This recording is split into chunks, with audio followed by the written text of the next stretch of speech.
The small research ship drifted through space like a wounded bird.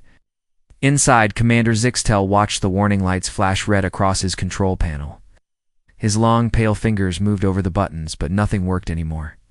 The ship's main engine was dead, and they were running out of time. "Commander, the air recyclers are failing," said Chief Engineer Quinder from behind him. The engineer's voice was weak and shaky. His blue skin had turned gray from breathing the bad air. "We have maybe 3 days before the air becomes poison." Closed his large, dark eyes and took a slow breath. He was the captain of the research vessel Serenity's Dream, and these 5 crew members were his responsibility. They'd come to this empty part of space to study the strange energy readings from the nebula. Nobody expected their ship to break down so far from home. "Can we fix the engine?" Zixtel asked, though he already knew the answer. Quinder shook. His head, the quantum drive, is completely burned out. "We need parts that we don't have. Even if we had them, it would take weeks to rebuild." The Valdari were a peaceful people. They had evolved on a quiet world with gentle weather and calm seas. Their bodies were built for thinking, not for surviving in harsh places. Their pale blue skin was thin, their bones were light, and their hearts beat fast when they were scared. They were explorers and scientists, not warriors or survivors. "What about the distress beacon?" asked Communications Officer Nelisa. She was young for Valdari, barely past her first century. Her voice trembled as she spoke. "I activated it an hour ago," Nelisa replied. "But we're so far from Federation space. The nearest outpost is at least 2 weeks away, even if they left right now." Zixtel looked around at his crew. Science Officer Trellman was checking their food supplies. Medical Officer Yintel was preparing medicines for the sickness that would come from bad air. They were all trying to stay busy, but he could see the fear in their eyes. The Valdari had been part of the Galactic Federation for over 1,000 years. They were used to safe travels and quick rescues. But out here, in the dark space between the spiral arms, they were truly alone. "Keep sending the signal," Zixtel ordered. "Use all frequencies. Maybe a trading ship will hear us." Nelisa nodded and returned to her station. Her fingers danced over the communication controls, sending out the same message over and over again. It was a simple distress call in the universal language that all spacefaring species understood. But something was wrong with their equipment. The gravitational anomaly that had damaged their engine had also hurt their communication array. The signal was not going where it should go. Instead of reaching the nearest Federation outpost, it was bouncing off space debris and old satellites. Traveling much farther than it was meant to, days passed slowly. The air grew thicker and harder to breathe. Quinder collapsed while trying to repair a secondary system. Yuntel did her best to help him, but Valdari medicine was not made for this kind of emergency, so they were dying slowly, and they all knew. On the 4th day, Zixtel was alone on the bridge when something amazing happened. The communication panel lit up with an incoming signal. His heart jumped with hope as he activated the receiver. "Unknown vessel. This is Lieutenant Commander Jake Morrison of the Earth Defense Fleet ship USS Valiant. We received your distress. Signal, please respond." Zixtel stared at the panel in shock. Earth Defense Fleet. That meant humans, the Deathworlders. Every child in the galaxy knew the stories about humans. It came from a world so dangerous that it had created monsters. A world with poisonous air, deadly weather, and creatures that could kill with their bare hands. The humans themselves were said to be the worst predators their terrible planet had ever produced. Some stories said they could survive in the vacuum of space. Others claimed they could drink poison and eat metal. The Federation had made contact with them only recently, and already there were whispers of human ships destroying entire fleets of pirates and raiders. "Please respond," the human voice said again. "We're here to help." Psst. Zixtel's hand shook as he reached for the communication controls. What choice did he have? His crew was dying. The humans wanted to hurt them. They could do it whether he answered or not. "This is Commander Zixtel of the Valdari research vessel Serenity's Dream," he said, his voice barely above a whisper. "We are grateful for your response. Our ship is disabled and our life support is failing. We have 5 crew members who need immediate assistance." There was a pause. Then the human voice came back, but it sounded different now. Warmer somehow. Commander Zixtel, we're going to get you out of there. Can you tell me your exact condition? How long do you have? Perhaps one day before the air becomes too toxic to breathe, Zixtel replied. Our engineer is unconscious. We have no way to repair our systems. Understood. We're sending your coordinates to our fleet command. Help is coming. Stay strong. Commander, we don't leave anyone behind. The signal ended, and Zixtel sat back in his chair.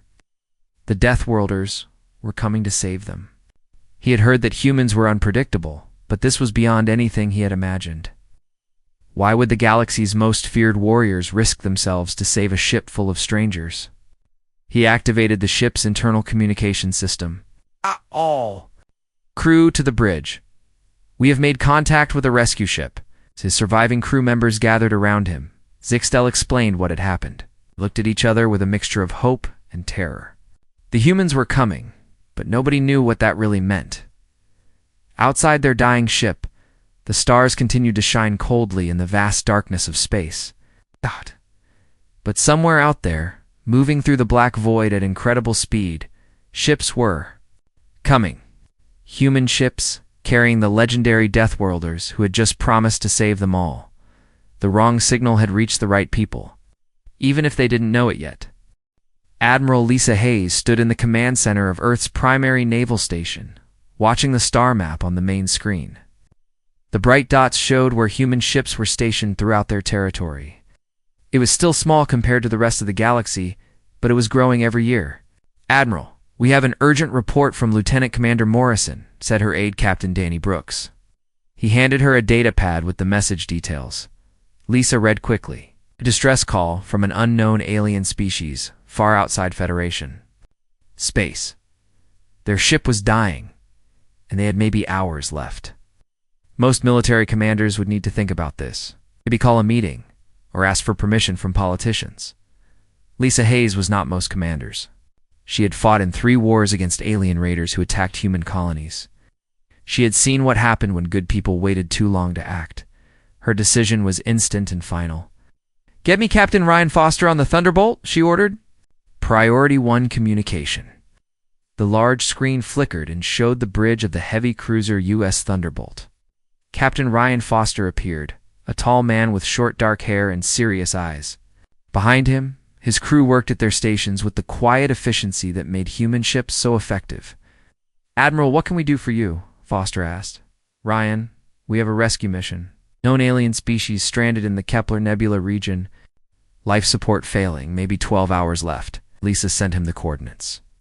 I'm putting you in command of a full rescue fleet. Foster nodded without hesitation. How many ships, Admiral? 12 vessels.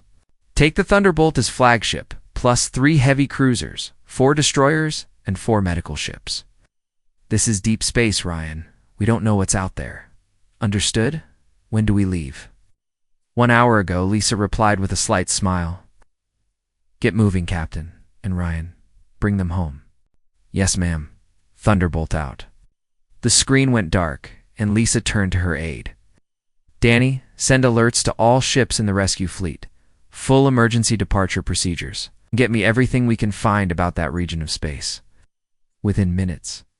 Alarms were sounding throughout the human naval base. Ships that had been docked for repairs suddenly came alive with activity. Crews ran to their stations, engines powered up, and weapon systems came online. This was what humans did best: respond to crisis with overwhelming force and determination. Aboard the Thunderbolt. Captain Foster walked quickly through the corridors toward the medical bay. The ship was already moving, heading for the jump point that would take them to the nebula. But he needed to talk to his chief medical officer first.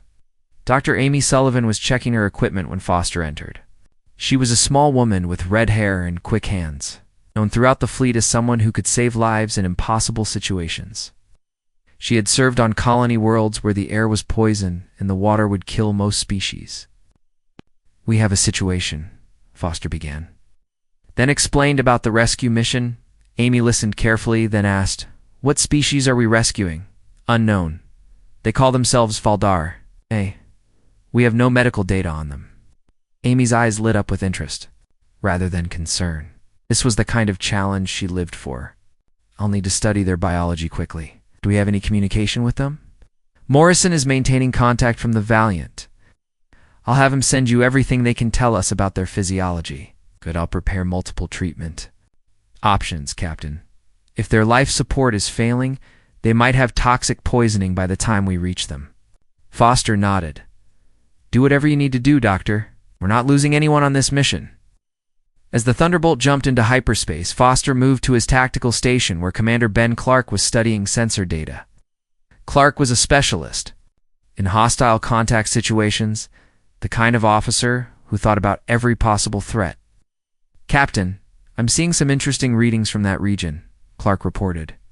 Long-range sensors show multiple ship signatures near the nebula. They're not Federation vessels. Foster leaned over the display. Pirates could be. The signature matches Kresh Dominion ships, if they intercepted the same distress call we did. Foster's expression hardened. The Kresh were slavers and raiders. Exactly the kind of species that gave aliens nightmares about the dangers of space. If they found the helpless Valdari ship first, the crew would be sold in slave markets. How long until we reach the nebula? Foster asked. 18 hours at maximum speed? In the Kresh ships? They're closer. Maybe 14 hours. Foster was quiet for a moment, thinking. Then he activated the ship's communication system. All vessels and rescue fleet, this is Captain Foster. We have a potential hostile contact situation. Kresh raiders may be moving toward our rescue target. All ships prepare for combat operations upon arrival. This is now a protection mission. Throughout the human fleet, crews began checking weapons and preparing for battle. The difference between humans and most other species was clear in these moments. Where others might debate or negotiate, humans simply prepared to fight anyone who threatened innocent lives. Back on the dying Faldari ship, Commander Zixtel received another message from Lieutenant Commander Morrison. The human's voice was calm and reassuring. Commander, we have a full rescue fleet coming to your position. 12 ships with medical facilities and repair capabilities. Estimated arrival in 18 hours. Zixtel could hardly believe what he was hearing. 12 ships for one small research vessel? Lieutenant Commander? Surely that is not necessary. We are only 5 crew members. Commander, we don't do anything small. When humans come to help, we come prepared for anything. Besides, we're picking up other ships in your area. It might not be friendly. The communication ended, and Zixtel shared the news with his crew. Engineer Quindor was barely conscious, but he managed to smile weakly. 12 ships, he whispered. The Deathworlders really are coming. Medical Officer Yintel was monitoring their air quality. Commander, we have perhaps 10 hours before the toxicity becomes lethal. The humans say 18 hours. Then we wait, Zixtel said firmly, and we trust that the beings the galaxy fears most are coming to save us. In the dark space around them, other ships were indeed moving. Kresh raider vessels, painted black and bristling with weapons, raced toward what they thought would be easy prey. They had no idea that they were about to encounter the legendary Deathworlders of Earth, or that human military doctrine had a simple rule about protecting the innocent. Overwhelming force applied without hesitation. The rescue fleet jumped through space toward their destination, carrying medicines, repair equipment, and enough firepower to level a small moon. Because when Earth's children heard a cry for help, they didn't just answer. They came ready for war. The space around the dying Valdari ship suddenly filled with light as 12 human vessels dropped out of hyperspace at the same time. They appeared like ghosts becoming solid, their dark hulls bristling with weapons and sensors. The lead ship, U.S. Thunderbolt, was massive compared to the small research vessel. Its armor plating scarred from previous battles. Commander Zixtel watched through his failing view screen as the human ships took perfect formation around his vessel. Each ship moved with deadly precision, like hunters surrounding wounded prey. But instead of feeling threatened, Zixtel felt something he had not expected. He felt safe. Commander, look at the size of those ships, whispered Science Officer Trellman. His voice was full of awe and fear. The largest one could carry our entire home city inside it. On the bridge of the Thunderbolt, Captain Foster studied the tactical display. His ship's sensors showed the Faldari vessel clearly now. It was small and elegant, built for research rather than survival. Warning lights flashed across its hull, and Foster could see atmosphere leaking from several hull breaches. Medical team. Prepare for immediate boarding, Foster ordered. Ben, what's the status on those crash ships? Commander Clark checked his sensors. 4 vessels approaching fast from the other side of the nebula. They'll be here in 20 minutes. Too close. For comfort, signaled the Faldari ship. Let them know we're coming aboard. The communication channel opened, and Foster heard the weak voice of the alien commander. Captain Foster, this is Zixtel. We are grateful beyond words for your arrival. Commander, we're sending medical teams over right now. Just hold on. A little longer, and Commander, you might want to prepare your crew. We're about to have company, and it won't be friendly. As Foster spoke, the first Kresh Raider ship emerged from hyperspace. It was an ugly, brutal-looking vessel painted black and red, with weapon ports along its sides like the teeth of some metal beast. 3 more ships appeared behind it, all moving toward the damaged Faldari vessel. War Master Grack stood on the bridge of his flagship, staring at the unexpected sight before him. 12 unknown ships had surrounded his prize. His scales rippled with anger as he realized someone else had reached the helpless aliens first. What species are those ships? He demanded of his sensor officer. Unknown, War Master. The design is unfamiliar. They appear to be heavily armed. Grokt had been raiding weak ships for 30 years. He had learned that most species would run when faced with Kresh firepower. These newcomers would learn to fear the Dominion just like all the others. Open communication channel, Grack ordered. Let me speak to whoever commands those ships. The main screen flickered, and suddenly Grack found himself staring at a human face. The being looked back at him with calm, cold eyes that reminded Grack of the predators on his home world. But this was impossible. These were the legendary Deathworlders that even the Kresh whispered about in their sleeping chambers. I am Captain Ryan Foster of the Earth Defense Fleet, the human said in a quiet voice that somehow carried more threat than any shouting. You are interfering with a rescue operation. Leave immediately. Grack's surprise quickly turned to anger. No one gave orders to a Kresh War Master, not even the feared humans. I am War Master Grath of the Kresh Dominion. That ship belongs to us, by right of salvage. Withdraw your vessels or face the consequences. Foster's expression did not change. You have 30 seconds to leave before we consider you a threat to beings under our protection. You dare threaten the Kresh, Grack roared? We will take that ship and sell its crew in the slave markets. And we will add your crews to our cargo as well. The communication ended. On the Thunderbolt's bridge, Foster turned to his tactical officer. Ben, are our people aboard the Faldari ship yet? Medical team just made contact. Dr. Sullivan is working on the injured engineer now.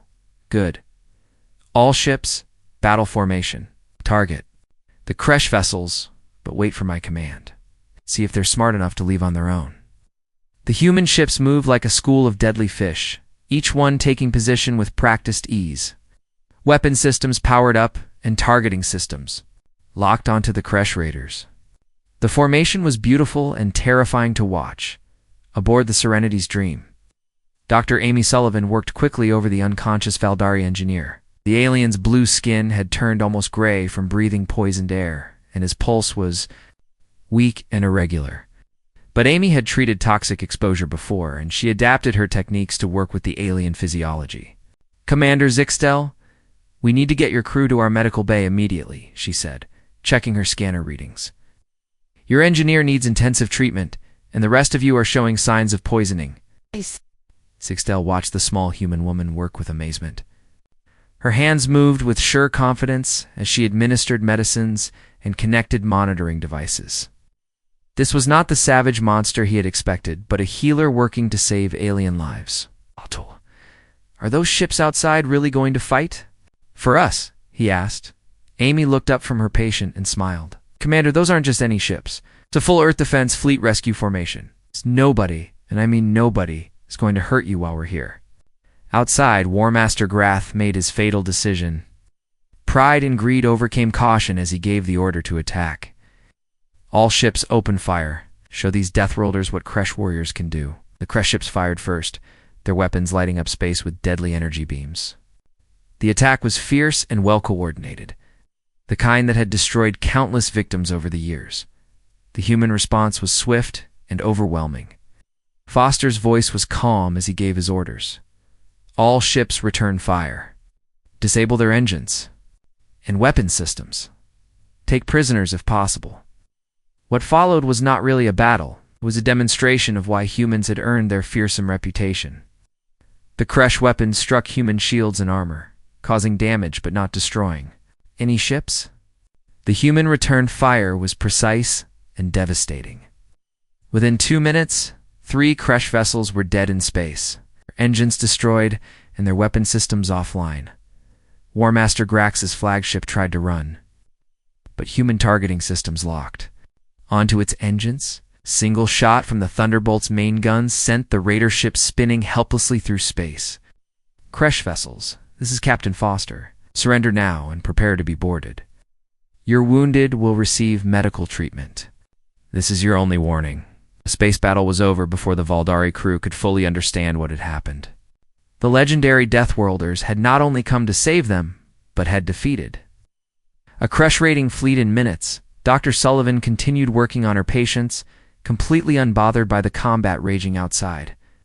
Engineer Quinder is stabilizing. She reported to Foster over the communication system. I think we got here just in time. Rescue was complete, but this was only the beginning of something much larger. Commander Zixtel woke up in a room unlike anything he had ever seen. The walls were white and clean, but they felt strong and solid. Soft lights glowed from panels in the ceiling, and the air smelled fresh and pure. For a moment, he could not remember where he was. Then he saw Dr. Amy Sullivan checking a display screen next to his bed. The human woman looked tired but happy. When she noticed he was awake, she smiled and walked over to him. "How are you feeling, Commander?" she asked. Running a small device over his chest. "Better than I have in days," Zixtel replied, surprised by how strong his voice sounded. "My crew all recovering nicely. Your engineer Quindor is in the next room. The poisoning damaged his lungs, but we've repaired most of the damage. Should be completely healthy in a few days." Zixtel stared at her in amazement. "You can repair lung damage in a different species?" Amy nodded as if this was perfectly normal. "Basic medicine. Your people have similar biology to several species we've worked with before. Principles are the same, even if the details are different. But we are aliens to you." "Why would you learn to heal us?" The question seemed to puzzle Amy. "'Cause you needed help. That's what doctors do, Commander. We heal anyone who needs healing." Soft tones sounded, and Captain Foster's voice came from a speaker in the wall. "Doctor, could you bring Commander Zixtel to the observation deck when he's ready? There's something he needs to see." Amy helped Zixtel to his feet and led him through corridors that seemed to go on forever. The human ship was enormous, bigger than some space stations he had visited. But what impressed him most was how the crew treated him. Every human they passed nodded politely or smiled. No one stared at him like he was strange or dangerous. "Commander, may I ask you something?" Amy said as they walked. "Of course, Doctor. What do your people think of humans? Before this, I mean." Still. It was quiet for a moment. "We call you Deathworlders. There are stories about your planet being so dangerous that it created perfect killers. Most species are afraid of you." Amy stopped walking and looked at him with surprise. "Afraid of us? Your world has poisonous air, deadly storms, and creatures that hunt in packs. The stories say humans can survive anywhere and fight anything. Some say you eat metal and drink acid." Amy laughed, a sound that was warm and friendly. "Commander, we breathe the same air you do. We eat plants and animals just like most species. Yes, Earth can be dangerous, but it's also beautiful. The storms and predators taught us to work together and help each other survive." They reached the observation deck, where Captain Foster was waiting with several other humans. Through the large windows, Zixtel could see his own ship, Serenity's Dream. But it looked different now. Human repair teams were working on the hull, and new equipment was being installed. "Commander, welcome to the Thunderbolt." Foster said. How are you feeling? Much better, thanks to your doctor. Captain, I must ask why you are helping us. We are strangers from a species you have never met. Foster looked out at the repair work. Being done on the Voldari ship, because you needed help and we were able to give it. That's reason enough. Lieutenant Commander Jake Morrison stepped forward. He was the officer who had first answered their distress call. Commander, we've been studying the data from your research mission. Can you tell us what you were looking for in this nebula? Zixtel explained about the energy readings that had brought them to this region. We found evidence of an ancient civilization that once lived here. They left warning beacons throughout this area of space. Warning? About what? Foster asked. We're not sure. The language is very old, and much of it is damaged. But our translation computer managed to decode some of it. They spoke of machine intelligences that destroyed all life in this region millions of years ago. Commander Ben Clark, who had been studying sensor readings, looked up from his display. Commander, those machines wouldn't still be active, would they? According to our research, they went dormant after completing their task. But the warning beacons suggest they could wake up if disturbed by certain energy signatures. A chill ran through the room. Foster and his officers exchanged worried looks. What kind of energy signatures? Foster asked. High-energy weapons fire, quantum explosions, things like that. Zixtel paused, then added quietly, the kind of energy that was released during your battle with the Kresh ships. Clark's sensor display suddenly lit up with new contacts. Captain, I'm reading massive energy signatures deep in the nebula. Something big is powering up. On the main display screen, they could see shapes moving in the glowing clouds of the nebula. Shapes were huge, larger than any ship anyone had ever seen. They moved with slow, deliberate purpose, like sleeping giants waking up from a long dream. How many? Foster asked. At least 12, possibly more. Captain, these things are bigger than our largest ships. They're heading toward populated space. Sigil felt fear grip his heart. The machine intelligence. We've awakened it. Foster was already moving toward the bridge. All ships, battle stations. Emergency signal to Earth Command. We need every available ship in this sector immediately. As alarms sounded throughout the human fleet, Zixtel realized that what had started as a simple rescue mission was becoming something much more dangerous. The ancient warnings had been ignored for too long, and now the sleeping destroyers were awake. Commander Foster said, stopping at the door, We're going to need your help. Your people know more about these machines than anyone else alive. Captain, my ship is damaged. My crew is recovering. We are scientists, not warriors. Foster's expression was serious, but not unkind. Commander, sometimes scientists have to become warriors to protect what they love. Your knowledge might be the key to stopping these things before they destroy everything in their path. Through the observation windows, they could see the ancient machines emerging from the nebula. They were beautiful and terrible, their metal surfaces gleaming with energy patterns that hurt to look at directly. They moved toward the edge of the nebula where the first inhabited systems lay, bringing with them the threat of extinction. The human fleet, which had seemed so powerful during the battle with the Kresh, suddenly looked very small against these ancient destroyers. But the humans were not running away. Instead, they were calling for more ships, preparing to fight an enemy that had wiped out entire civilizations. Zixtel looked at the humans around him and saw something that changed his understanding of the Deathworlders forever. They were afraid, just like any thinking being would be. But their fear did not make them run or hide. Instead, it made them stand together and face the danger. It's ready to protect not just their own species, but all life in the galaxy. What do you need me to do? Zixtel asked. Foster smiled, and for the first time, the Voldari commander understood why the galaxy's most dangerous predators were also its greatest protectors. The command bridge of the Thunderbolt buzzed with activity as more human ships arrived through hyperspace. Admiral Lisa Hayes appeared on the main screen, her face serious but determined. Ryan, what's our situation? Captain Foster gestured to the tactical display showing the massive ancient machines. 14 confirmed contacts, Admiral. They're moving toward the Centauri colonies. At their current speed, they'll reach the first inhabited system in 18 hours. How big are these things? Each one is roughly the size of a small moon. Ma'am, our weapons barely scratch them. Admiral Hayes was quiet for a moment. Total evacuation isn't possible in 18 hours. We'll have to stop them here. Commander Zixtel stood beside Foster, watching the humans coordinate their response. Even facing impossible odds, they worked with calm efficiency. His engineer Quindor had insisted on coming to the bridge despite his recent injuries. Captain, Foster Quindor said, I've been studying the energy patterns from those machines. They're using quantum resonance drives just like our ship, but much more advanced. What does that mean? Foster asked. It means they can be disrupted, Zixtel explained. The ancient warnings mentioned a harmonic frequency that could shut down their systems. But it requires combining human energy weapons with Valdar quantum technology. Commander Clark looked up from his station. How do we combine our technologies? Our weapon systems aren't compatible with yours. We modify them, Dr. Sullivan said, entering the bridge. I've been studying Valdari technology while treating their crew. The principles are similar to our medical scanners. Foster turned to his engineering chief, Lieutenant Sam Parker.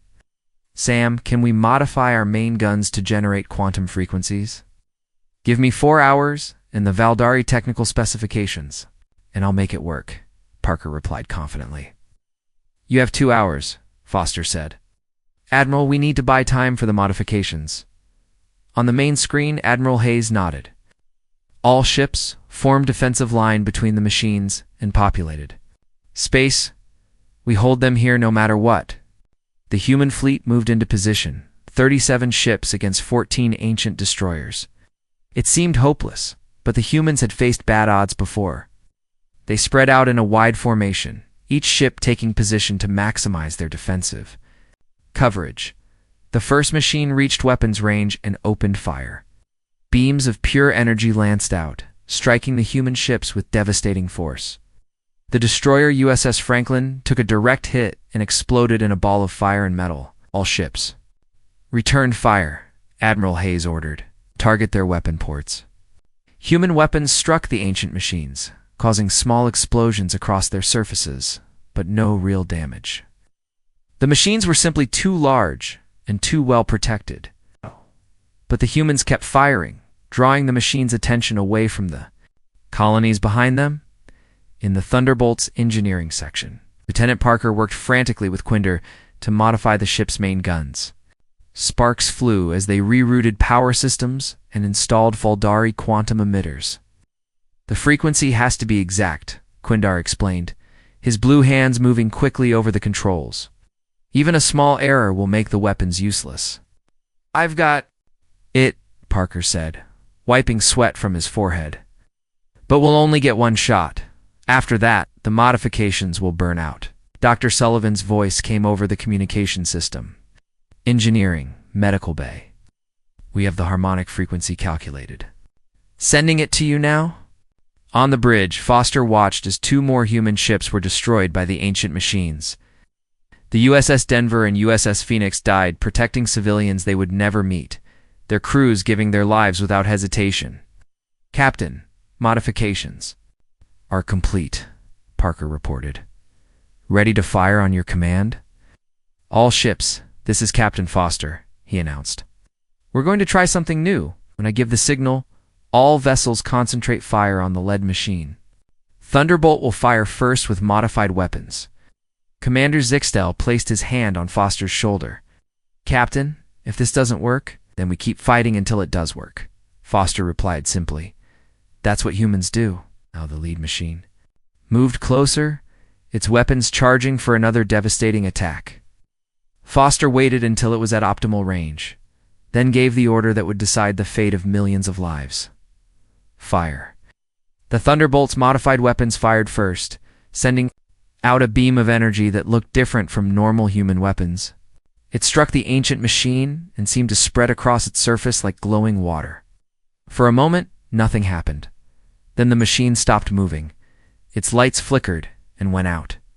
The massive destroyer that had been moving toward innocent civilians became a dead hulk, drifting in space. It worked. Quindor shouted with joy. All ships, target the other machines, Foster ordered. Use the same frequency. But the other ancient destroyers had learned from their companions' destruction. They changed their shield frequencies and spread out, making coordinated attacks impossible. The modified weapons only worked on 3 more machines before the others adapted. Captain, 10 machines still active, Clark reported.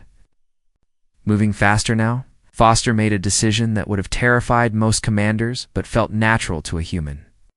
All ships, ramming speed. We can't stop them with weapons, so we stop them with our ships. Ryan, no, Admiral Hayes said from the screen. I won't order crews to suicide attacks. You're not ordering it, Admiral. We're volunteering. Every one of these machines that gets through will kill millions of innocent people. Across the human fleet, crews responded to Foster's call. Ship after ship turned toward the ancient machines, engines at maximum power. They struck the enormous destroyers with the force of small asteroids, their hulls cracking open like eggs but damaging the ancient weapons in the process. The USS Ranger rammed straight into a machine's power core, causing a chain reaction that destroyed both vessels. The USS Boston and USS Memphis attacked together, their combined impact disabling another machine's engines. In the end, only 2 ancient machines remained active, but the human fleet was almost completely destroyed. The Thunderbolt was heavily damaged, and only a few other ships were still capable of fighting.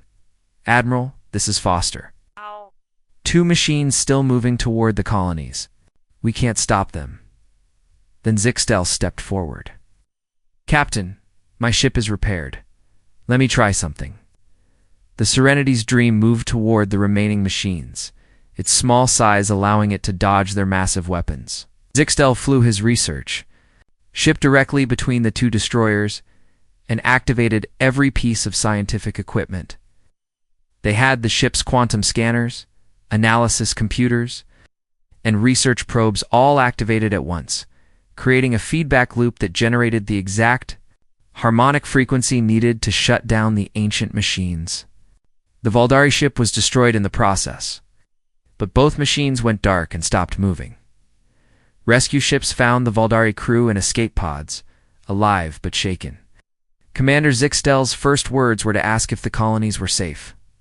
3 months later, Commander Zixtel stood in the Federation Council chambers, addressing representatives from 100 different species. Behind him stood Captain Foster and Dr. Sullivan, the first humans ever invited to speak to the galactic government. Deathworlders saved us all, Zixtel said to the assembled delegates.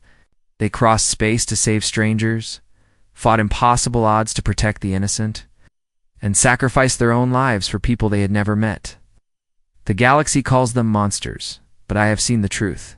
They are heroes. The vote to invite humanity into the Galactic Federation was unanimous. The wrong SOS had reached exactly the right people, and the galaxy would never be the same.